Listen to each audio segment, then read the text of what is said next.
नमस्कार। चलिए आज दुनिया की सबसे कुख्यात प्रेतवादित चीजों में से एक एनाबेल डॉल के पीछे की उस परेशान करने वाली कहानी की परतों को खोलते हैं। यही वो सवाल है जो एनाबेल डॉल के पूरे रहस्य के केंद्र में है। और जानते हैं, इसकी कहानी किसी डरावनी चीज से नहीं बल्कि एक बिल्कुल आम से तोहफे से शुरू हुई थी। तो बात है 1970 की। डोना नाम की एक नर्सिंग स्टूडेंट को उसके जन्मदिन पर एक रैगडी एंड डॉल मिलती है। देखने में तो वो गुड़िया बिल्कुल एक आम खिलौने जैसी थी, हानि रहित। शुरू में तो वो गुड़िया बस एक सजावट की चीज बनकर रह गई। डोना और उसकी रूममेट एंजी ने उसे अपने अपार्टमेंट में रख दिया था और बस वो वहीं पड़ी रहती थी। लेकिन फिर बहुत जल्द ही छोटी छोटी ऐसी अजीबोगरीब घटनाएं होने लगीं जिन्हें समझाया नहीं जा सकता था, और वक्त के साथ ये सब और भी ज्यादा डरावना होता चला गया। देखिए ये सब कैसे बढ़ा। पहले हफ्ते गुड़िया बस अपने जगह से थोड़ी बहुत हिली हुई मिलती थी। फिर तीसरे हफ्ते तक तो वो खुद ब खुद कमरे बदलने लगी।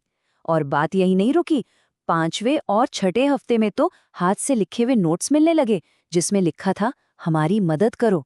सोचिए जरा, कितनी अजीब बात थी ये। जाहिर है वो दोनों बहुत डर गईं और कंफ्यूज हो गईं। तो उन्होंने ये समझने के लिए कि आखिर हो क्या रहा है, एक आध्यात्मिक माध्यम एक मीडियम से संपर्क करने का फैसला किया। तो एक मीडियम को बुलाया गया। मकसद ये था कि वो एक पूजा के जरिए पता लगा सकें कि आखिर कौन सी शक्ति उस गुड़िया से जुड़ी हुई है। उस मीडियम ने एक बहुत ही दुखद कहानी सुनाई। उसने बताया कि गुड़िया में एनाबेल हिगिंस नाम की एक 7 साल की बच्ची की आत्मा है जो बस थोड़ा सा प्यार और एक घर चाहती है। तो बस इसी दया के चलते डोना और एंजी ने उस आत्मा को गुड़िया में रहने की इजाजत दे दी। उन्हें लगा कि वो एक भटकी हुई बच्ची की आत्मा की मदद कर रही हैं।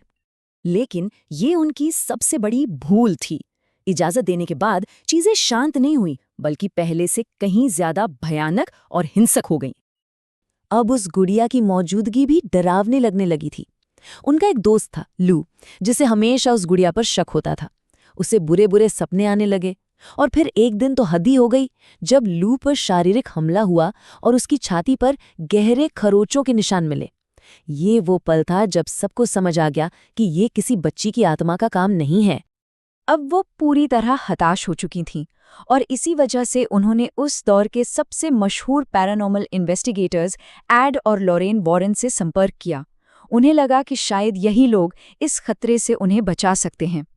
और यहीं पर पूरी सच्चाई सामने आई। वॉरेन ने बताया कि वो छोटी बच्ची वाली कहानी तो एक मनगढ़ंत झूठ थी। असल में वो एक अमानवीय शैतानी शक्ति थी जो बस उन नर्सों का भरोसा जीतना चाहती थी ताकि वो उनमें से किसी के शरीर पर कब्जा कर सके। उसका लक्ष्य गुड़िया नहीं बल्कि एक इंसानी आत्मा थी। एड और लॉरेन वॉरेन इस खतरे के गंभीरता को तुरंत समझ गए और उन्होंने फौरन उस शैतानी शक्ति को काबू में करने के लिए कदम उठाए। उन्होंने एक पूरी प्रक्रिया का पालन किया। सबसे पहले एक पादरी ने आकर पूरे अपार्टमेंट को पवित्र किया। फिर एड और लोरेन बहुत सावधानी से उस गुड़िया को अपने साथ ले गए और आखिर में उसे खास तौर पर बनाए गए पवित्र कांच के बक्से में हमेशा के लिए बंद कर दिया गया, जो आज भी वॉरेन के म्यूजियम में मौजूद है। और उस बक्से पर आज भी एक साफ चेतावनी लिखी है। चेतावनी, किसी भी हालत में इसे न खोलें। आज तक वो गुड़िया उसी बक्से में बंद है, उस भयानक मामले की एक खामोश याद बनकर। लेकिन ये हमें एक आखिरी रोंगटे खड़े कर देने वाले सवाल पर लाकर छोड़ देता है। वॉरेन के मुताबिक वो शैतानी शक्ति गुड़िया में नहीं थी, वो तो बस उसे एक जरिया बनाकर इस्तेमाल कर रही थी। तो सवाल ये है कि अगर गुड़िया बक्से में बंद है तो वो शैतानी शक्ति अब कहाँ है?